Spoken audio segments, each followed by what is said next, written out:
Excellencies, ladies and gentlemen, I would like to thank the African Union Commission, my dear brother Commissioner Bellosin, and the Central African Republic for the invitation to participate in the celebration of the Africa Day of School Feeding.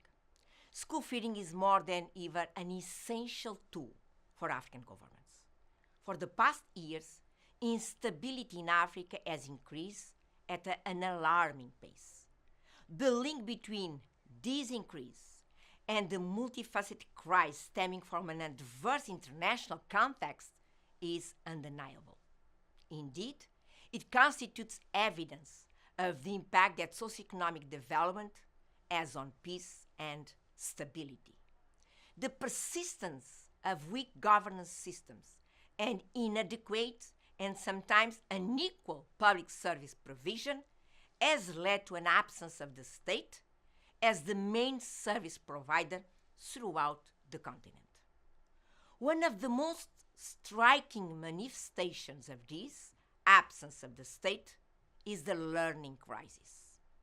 87% of children in sub-Saharan Africa are classified as learning poor, meaning they struggle with basic literacy and comprehension. The lack of access to health, education, employment, and sustainable livelihoods demonstrate that state institutions are failing to fulfill one of their most critical functions. This failure remains a significant driver of fragility and growing insecurity as it creates the need for the population to turn to non-state actors as their main service providers. Addressing the absence of the state and strengthening public administration's capacity to deliver public goods and essential social service, particularly in remote and marginalized areas, helps reduce trust deficits and directly tackle the root causes of violent conflict and instability. Homegrown school feeding programs represent a critical policy response to tackle these challenges. In many conflict-prone and marginalized areas, where weak governance has allowed non-state actors to take on government functions, homegrown school feeding offers a practical mechanism to rebuild the social contract between the state and its citizens in three ways. First, by establishing school feeding programs as a state-led initiative, governments can reassert their role as a primary provider of public services, fostering trust and strengthening the social contract between the state and its citizens.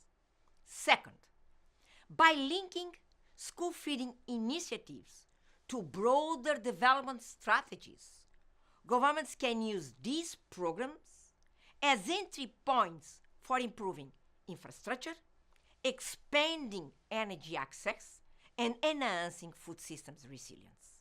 Third, by ensuring that education, nutrition, and health service are reliably provided by the states, these programs counteract the appeal of non-state actors who exploit governance failures to recruit marginalized populations.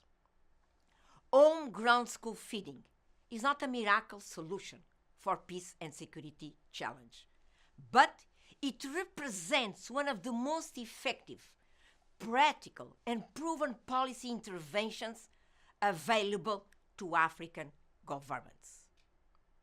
This is why the United Nations Office of the Special Advisor on Africa launched its initiative, A Pen for a Gun, aimed at supporting African countries in maximizing the positive impact of homegrown school feeding on peace and stability.